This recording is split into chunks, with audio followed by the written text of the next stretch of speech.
यथा सर्वगतं सौक्ष्म्याद्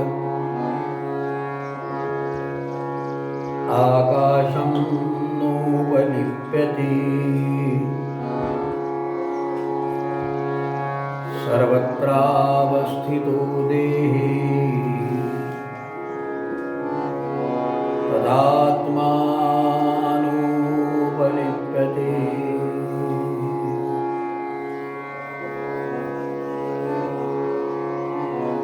श्री भगवान श्री परमात्मा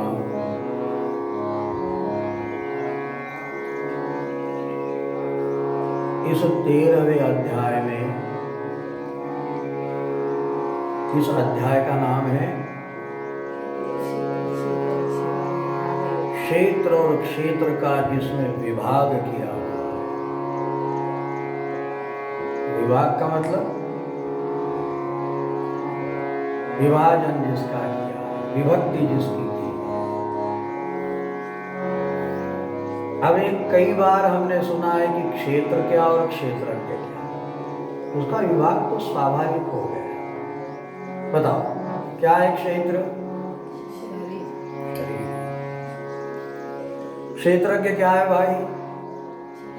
इसी शरीर में बैठने वाला, जानने वाला, उस वही क्षेत्रज्ञ है। तो भगवान ने इसके पहले 35वें श्लोक में कहा न कि क्षेत्रज्ञ बल्कि क्षेत्र कार्यरत है। प्रकृतैव च कर्माणि क्रियमाणानि सर्वशः तस्य कर्तारमात्मानम्। और आत्मा वहां अकर्ता है, सारी प्रकृति का।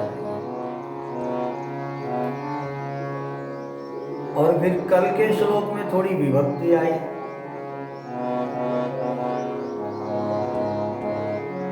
शरीरस्थोपि कौन्तेय, भगवान हमारे शरीर में रहकर ही ब्रह्म संपद्यते, वही उसी के द्वारा सारा संपादित हो रहा है। तो कैसे हो रहा है इसको हमने कल सुना। क्या सुना? कि इस शरीर में वह 3 गुण युक्त है। कौन से 3 गुण है? उसमें अनादित्व है, उसमें निर्गुणत्व है और उसमें अविनाशित्व है। अब इसकी स्पष्टता कल हो चुकी। अनादि कैसे? क्योंकि हमने कई मर्तबे शरीर को धारण किया। शरीर बदलते हैं, आत्मा नहीं बदलती, इसलिए आत्मा अनादि है। हम आत्म रूप से अर्थात क्षेत्रज्ञ रूप से हम बढ़िया सुनो और इसको समझने का हम प्रयास करें। ये कोई श्रवण नहीं है कि सुनो भाई हाँ बहुत अच्छा, ये कोई कहानी नहीं, ये कोई कथा नहीं है, ये हमारे बाह्य एवं भीतरी विज्ञान को समझने की कला है, जो भगवान बड़े कृपालु ढंग से कह रहे हैं। कौन कहेगा भगवान के सिवा? अरे जिसने बनाया वही कह सकता है कि कैसी बनी भई, ये सब्जी कैसी बनी, कोई तरीका कैसे बनाया। तो हम जीव मात्र को मात्र ही इस विज्ञान को समझना है। जो इसको समझेगा तो अमृतत्व अश्नुते। देखो कितनी छोटी सी बात है। क्या समझना है? क्षेत्र क्या है और क्षेत्रज्ञ क्या है। तो क्षेत्र जान गए, जिसका प्रकृति स्वामी है और प्रकृति के कारण ये हमारा शरीर, ये स्ट्रक्चर, ये क्षेत्र संचालित है। अब दूसरी बात को समझो कि इसी शरीर में क्षेत्रज्ञ रूप से हमारी आत्मा कैसी है? बताओ किस 3 गुणों से युक्त है? हालांकि गुण नहीं उसमें, लेकिन 3 इन शक्तियों से, वह शक्तियों से, हम गुण भी नहीं कहेंगे, इन शक्तियों से वह व्याप्त है। कौन से 3 गुण? अब ये जो आपने कहा ना, पढ़ो मिट्ठू सीताराम के भांति नहीं, बोलो मिट्ठू सीताराम, सीताराम सीताराम। अब न उसको सीता पता है न राम पता है। नेपाल के प्रधानमंत्री को पता नहीं कि राम ये अयोध्या में हुए हैं, वो कहता हमारे नेपाल में हुए हैं। कम से कम राम है, इस बात को तो ओली मान रहे, चलो बहुत बड़ी बात है। तो तोते को क्या पता? सीताराम तो बोल रहा, लेकिन सीता क्या और राम क्या से क्या मतलब है? अरे भिखारी भीख मांगे और कहता सीताराम सीताराम सीताराम, छाती ठोकता हुआ। उसको ना सीता से मतलब है ना कोई राम से मतलब है, उसको तो आने वाले पैसों से मतलब है। सीताराम के अर्थ को नहीं, बल्कि अर्थ के जो अनर्थकारी अर्थ है उसी अर्थ से उसे संबंध है। तो समझना है इस बात। तो जैसे आपने अनादि, निर्गुण और अविनाशी, ये 3 गुण बोले। ये किसके बोले? किसके बोले? किसके आत्मा के? ये आप सही बोले। न कोई ये भगवान के गुण है, न कोई आत्मा के गुण है, बल्कि हमारे अपनी आत्मा के, हमारा अपना ये परिचय है। तो बताओ तुम्हारा जन्मदिन क्या है? तो कहना शरीर से हमारा जन्मदिन यह है, किंतु आत्मा से, आत्मदृष्टि से हम अनादि है। इस बात को मत भूलना जब भी आप, क्यों भाई तुम्हारा बर्थडे क्या है? कह देना, कहो कि मेरे शरीर का ये शब्द मानना, ये शब्द बोलना। यदि नहीं बोलोगे तो हम चूकेंगे। हम फिर भान पे नहीं है, समझदारी पे नहीं, तुम शरीर में ही हो, इतना जरूर कहिए। संतों में जब किसी की आयु पूछी जाती है तो संत लोग कहते हैं ये शरीर की आयु इतनी है और मेरे भेष की आयु, भेख की आयु, यानी जब हमने गुरु दीक्षा ली तो मेरी भेख की आयु ऐसी। पूछते किसकी आयु पूछ रहे हो? शरीर की या भेख की? भेख यानी भेष, दीक्षा है ना। वो क्या बोलते हैं? एनिवर्सरी, विवाह का बर्थडे मानते ना। तो किसी को पूछो ये कहाँ का बर्थडे? कहते हमारे विवाह का। तुम्हारे जन्म का अलग है और विवाह का जिस दिन तुम किससे परणाई गई। ऐसे ही गुरु दीक्षा जब ली तब हम भगवान से ब्याहित हुए। महत्वपूर्ण कौन सा डे होना चाहिए? अरे जन्म नाम जायते शुद्रा, जन्म के दिन तो सूतक था। अब सूतक का क्या आनंद माने? जिस दिन सूतक था न भगवान की पूजा चलती थी। जन्म का भी सूतक होता है, मृत्यु का भी सूतक होता है। भगवान के जन्म का न सूतक है न निर्वाण का सूतक है। भगवान का जन्म जयंती है, जयंती है, उनका जय ही है। और भगवान का निर्वाण पुण्यतिथि नहीं है। प्रायः भगवान के निर्वाण की तिथि को कोई मनाता ही नहीं, क्योंकि भगवान कभी जाते ही नहीं। देखा है राम जी की पुण्यतिथि, भगवान कृष्ण की पुण्यतिथि बताओ कब है? जयंती बताओ पाओगे? तो यदि बर्थडे मनाना है, जयंती मनाना है तो भगवान की ही मनाए, और व्यक्ति की यदि मनाना ही हो तो उस दिन को मनाए। किस दिन को? जिस दिन वह गुरु से दीक्षा ले। तो किसी ने पूछा आपका बर्थडे बताओ, तो कहना शरीर का बर्थडे इस तारीख को हुआ, ये जरूर कहो, पर शरीर का कहना। ताकि हम चूके ना। और यूं तो हम आत्मदृष्टि से हमारा बर्थडे शायद ही भगवान जाने, क्योंकि भगवान भी नहीं जानते। उसका स्फुरण अनायास स्फुरण हो गया और माया ने जन्म, संकल्प से नहीं स्फुरण से। हमारा जन्म कब हुआ, हमारी आत्मा का जन्म कब हुआ, इसको भगवान भी नहीं जानते। क्यों नहीं जानते? क्योंकि ये तो सब माया से जन्मे हैं। भगवान को स्फुरण हुआ और स्फुरण के पश्चात स्फुरण से ही माया बहदाकाश प्रकट हुआ। उसी से फिर विकार होने पर त्रिगुण पैदा हुए। उसी से योग माया ने जन्म लिया, अव्यक्त प्रकृति ने जन्म लिया। उसी से मन बुद्धि चित्त अहंकार जन्म हुए। फिर कहीं पृथ्वी जल तेज वायु आकाश, ये व्यक्त प्रकृति सामने आई।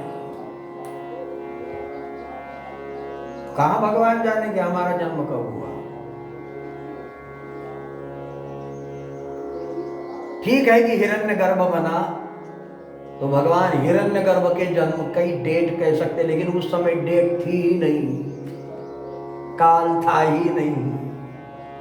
ये सब काल बाह्य है। बताओ हिरण्यगर्भ की डेट क्या थी? था ही नहीं। डेट की डेट हो गई थी ही नहीं, जन्म ही नहीं था तो डेट कहाँ हो? डेट हो गई थी, डेट की डेट हो गई।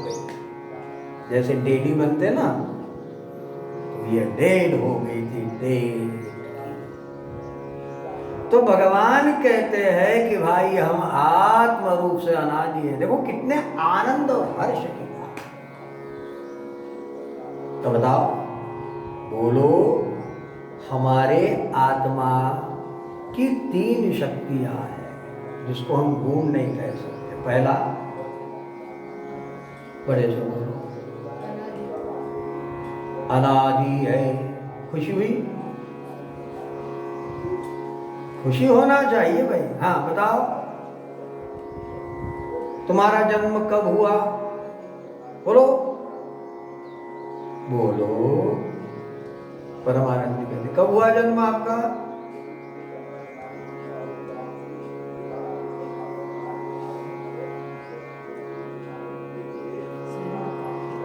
हाँ ये जरूर आप सही, इसीलिए तो पूछा गया। पहले बोलो कि शरीर का या आत्मा का। ये सही बोले, क्या बात है, मिला बात में। शरीर ये यदि नहीं पूछे, ये इतना नहीं बोले तो गलत, तुम मायामय हो गए हो। किसी ने पूछा कि तुम्हारा जन्मदिन, तो कहना शरीर का जन्मदिन यह है। सही बोले, सही रास्ते पर हो। और बोलना ही है तो अपने गुरु दीक्षा का जन्मदिन बोलो, उस जन्मदिन को मनाएं। क्योंकि अब हम थोड़े उद्धरण की ओर लगे हैं, तो अब सूतक नहीं है। जब गुरु से दीक्षा लेते तो सूतक नहीं, अब तो हम परमात्मा की ओर तक रहे। अब तो हमारा समय भगवान की ओर गुजर रहा है। तो इस शरीर अर्थात क्षेत्र के भीतर रहने वाली जो आत्मा है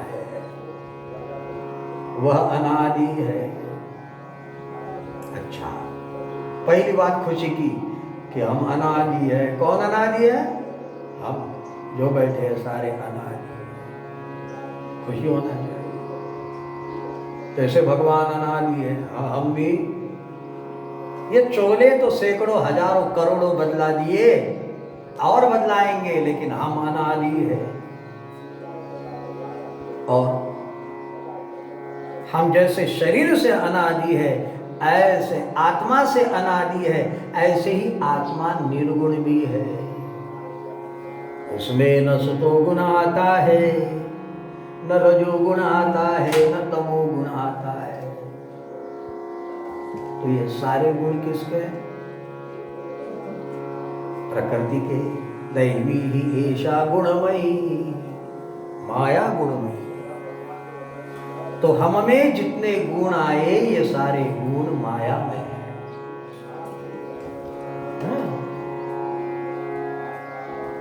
हम में जो गुण आई है माया से आए, किंतु हम में जो शक्ति है वह परमात्मा से है। देखो हमारा क्या हक है भाई, हम मानते नहीं, हम सोचते नहीं, उधर की आवाज आ रही तो उधर गुजर जाते।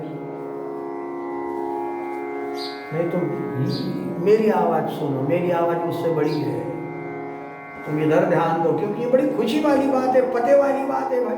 कोई अगर तुमको कहे कि तुमको पता है हीरे का हंडा भरा हुआ यही गड़ा हुआ है, तो आप और बातें सुनोगे? आप क्या सुनोगे? कहाँ कहाँ कहाँ कहाँ? अरे वही तो बात कह रहे हैं, मोको कहाँ ढूंढे रे बंदे, मैं तो तेरे पास में, मोको कहाँ ढूंढे रे बंदे, मैं तो तेरे पास, मैं तो तेरे पास में हूँ, कहाँ खोज रहा? तो कैसे हो तुम पास में? अनादि रूप से हमारी आत्मा अनादि है, हमारी आत्मा गुण रहित है। अरे ये सारे गुण अंतःकरण चतुष्टय के हैं, मन बुद्धि चित्त अहंकार के हैं, हमारे अपने कोई गुण नहीं, हमें कोई विकार हो ही नहीं सकता।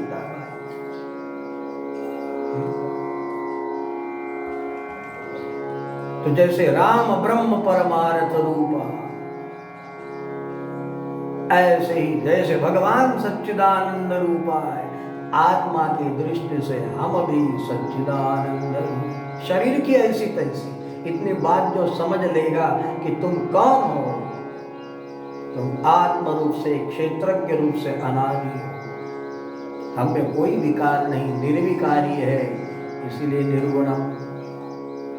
जितने विकार है मन बुद्धि चित्त के जाने दो, और एक बार इस आत्म तत्व की ओर यदि हमारा रुझान बन जाए तो मन बुद्धि चित्त में कुछ दम नहीं, अपने आप ही गिर जाएगी। इसके पीछे लगने की जरूरत नहीं है, तुम सिर्फ हमारे अधिकार को पहचान ले, बस हो गया। भिखारी भीख मांग रहा था और राजा उसकी तलाश कर रहा था, क्योंकि उसका एकलौता बेटा बचपन में गुजर गया था, गुम गया था, और वही छोटा बेटा भिखारियों के टोली में वह भी भीख मांगने लग गया।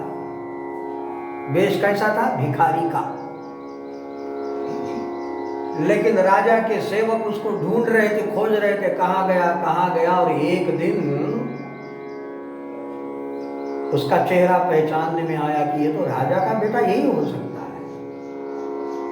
माय बाप भिक्षा दो, माय बाप 5 रुपया दो, 1 रुपया दो, जो मांग रहा था। अब उसको पता चल गया, ड्रेस कैसा भी हो, वेश कैसा भी हो, लेकिन पता चल गया कि मैं भिखारी का बेटा नहीं, मैं तो सम्राट का बेटा हूं।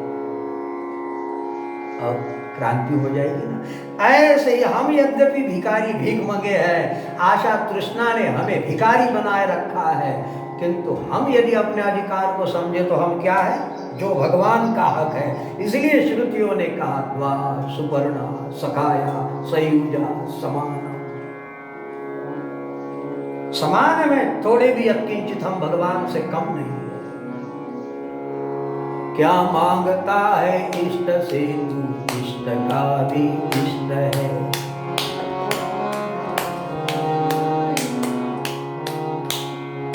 क्या मांगता तू इष्ट से तू, इष्ट का भी इष्ट है, और तू इष्ट से भी श्रेष्ठ है, पर कामना से भ्रष्ट है। बड़ा बारीक सुनना पड़ता है ना? तो क्या इष्ट को मांगता भगवान? मेरी इच्छा रे, तू इष्ट का भी इष्ट है, क्योंकि इष्ट को तेरे पास आना पड़ता, तुझे नहीं जाना पड़ता, इष्ट को सगुन होना पड़ता तेरे लिए। तू इष्ट से भी श्रेष्ठ है, पर कामनाओं से भ्रष्ट है, तू कामना के कारण भ्रष्ट हो चुका है। बनकर बिखेरती है ना। तो ये हमारा हक है, तुम भिखारी नहीं हो, तुम राजा के बेटे हो। शृण्वन्तु विश्वे अमृतस्य पुत्रः, तुम अमृत के पुत्र हो, तुम मरण धर्मा नहीं हो। शरीर की ऐसी तैसी प्रगट सो तनु तव आगे सोवा, जीव नित्य तुम के ही लगी रोवा। क्षितिजल पावक गगन समीरा, पंचरचित अति अधम शरीरा, प्रगट सो तनु तव आगे सोवा, जीव नित्य तुम के लगी रोवा। भगवान श्री भगवान रामचंद्र जी तारा से कहते क्या चाहिए? बोले वाली, बोले ये पड़ा हुआ। बोले मर गया, तो जो निकल गया उसके वो तो नित्य है, वो कहाँ गया? चुप गया। किसके लिए रो रही? बोले वाली चाहिए तो ये पड़ा है। वह आत्मा के लिए रो रही तो वह नित्य है, अनित्य तो है ही नहीं, नाशवान तो है ही नहीं, किस लिए रो रही? तो ये हमारा हक है। जब राजा का बेटा, सम्राट का बेटा अपने हक को जान ले भर सम्राट हो गया, उसको क्या प्रयास करना पड़ेगा सम्राट बनने के लिए? बताओ। बोलो, कुछ नहीं करना पड़ेगा, बस उसको सिर्फ जानना है। क्या जानना है? तुम आदि नहीं हो, तुम अनादि हो, तुम गुण युक्त नहीं हो, तुम निर्विकारी हो। किस दृष्टि से?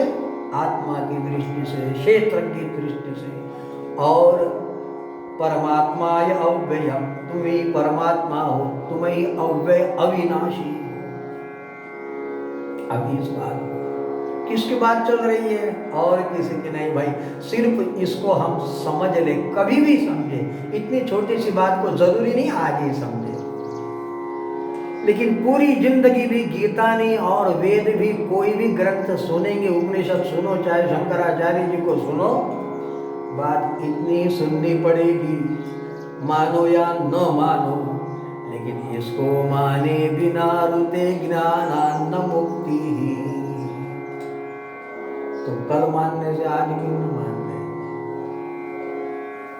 देखो, ये अपना अपना लुक आउट है। यदि आज ही हम मान ले तो झंझट समाप्त। मानना कितनी छोटी सी बात है, जो हकीकत है, जो सत्य है, कितनी छोटी बात है। हाँ, शरीर रूप से हम जैसे हैं वैसे हैं, लेकिन आत्म रूप से हम अनादि है, हम निर्विकारी है, हम और हम अविनाशी है। तो भगवान कहते हैं कि भाई, अब इस शरीर में वह रहकर भी शरीरस्थो अपि कौन्तेय, करते हुए भी अकर्ता कैसा है? तो भगवान एक उदाहरण स्पष्ट कर रहे 32वें श्लोक में। क्या उदाहरण है? यथा सर्वगतं सौक्ष्म्यात् आकाशं नोपलिप्यते, यथा सर्वगतं सौक्ष्म्यात् आकाशं नोपलिप्यते। जैसे किसी स्थूल चीज को हम देख लेते, अनुभव कर लेते। अब कहते कोरोना वायरस है, देखा।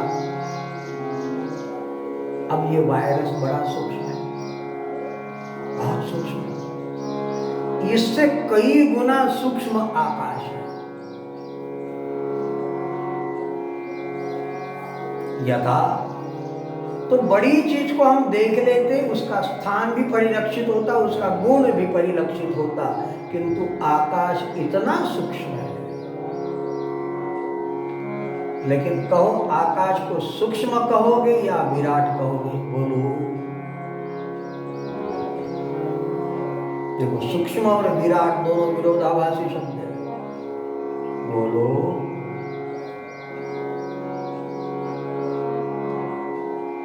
सूक्ष्म है या विराट है कुछ जवाब? दोनों शब्द विरोधाभासी है। काका जी है कुछ जवाब? नहीं, सूक्ष्म है या विराट है?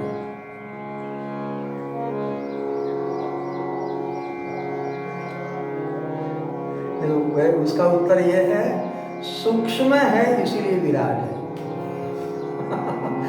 हाँ, वो इतना भी सूक्ष्म है, इतना भी सूक्ष्म है, इसलिए विराट है।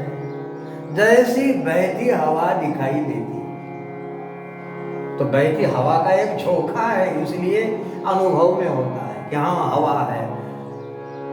लेकिन हवा की जब सूक्ष्मता हो जाती है तो आप गर्मी से भूने से अनुभव करते, कहते हो हवा ही नहीं, लेकिन हवा अब झोंके में नहीं, अब सूक्ष्मता में है।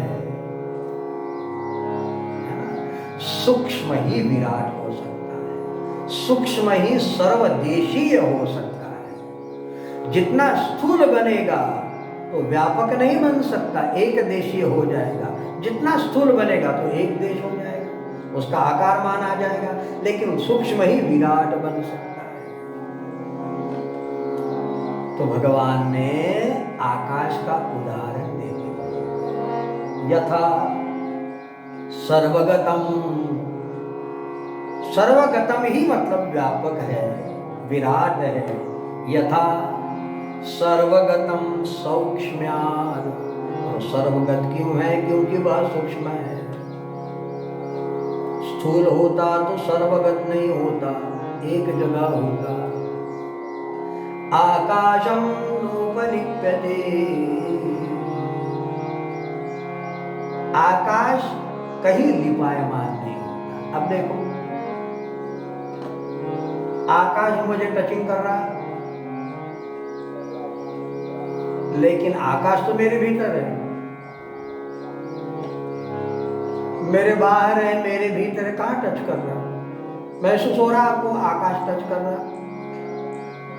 जैसे हवा का झोंका अनुभव हो जाता, हवा अनुभव में आ जाती, आकाश अनुभव में आया कभी? लेकिन आकाश यदि न हो तो मेरे शब्द आप तक न पहुंचे। आकाश का दरवाजा मैं खुला करता हूं, ये शब्द खुले आ, अभी आकाश का दरवाजा खुल गया तो शब्द बाहर निकल रहे, तो शब्द नहीं बन पाएंगे। शब्द के आकाश का गुण शब्द ही है। जितना पोलापन होगा, किसी पत्थर में यदि आवाज आ रही, झंकृतता बन रही, तो पोलापन है। पोलेपन का संबंध शब्द से है।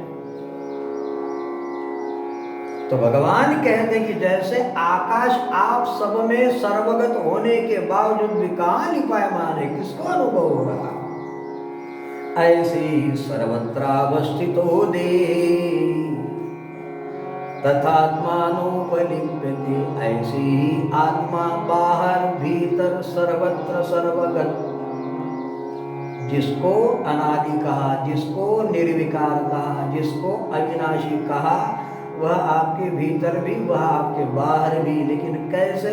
जैसे आकाश आपके भीतर भी, आपके बाहर भी। दूसरा उदाहरण भगवान 33वें श्लोक में देते।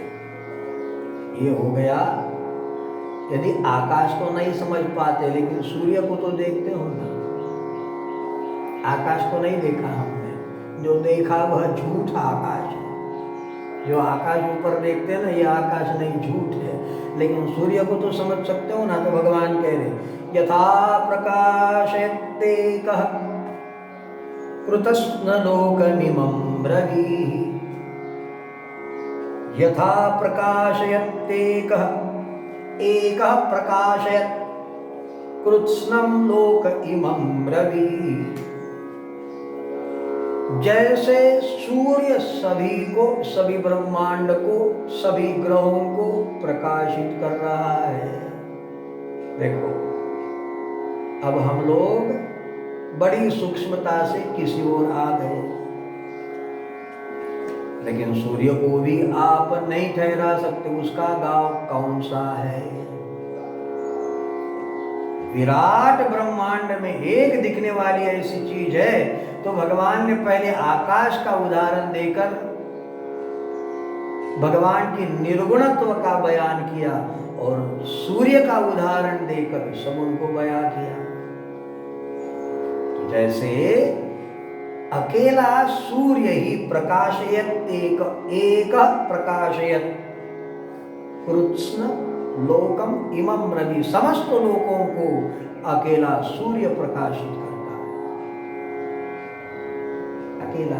ऐसे ही जब जब भी भगवान सगुण हो जाते हैं तो अखिल ब्रह्मांड का स्वरूप पलट जाता है, परिवर्तित हो जाता है।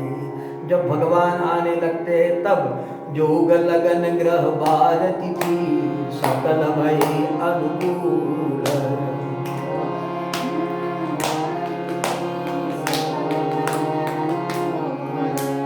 शर अरु अचर हर्ष जुत राम जन्म सुख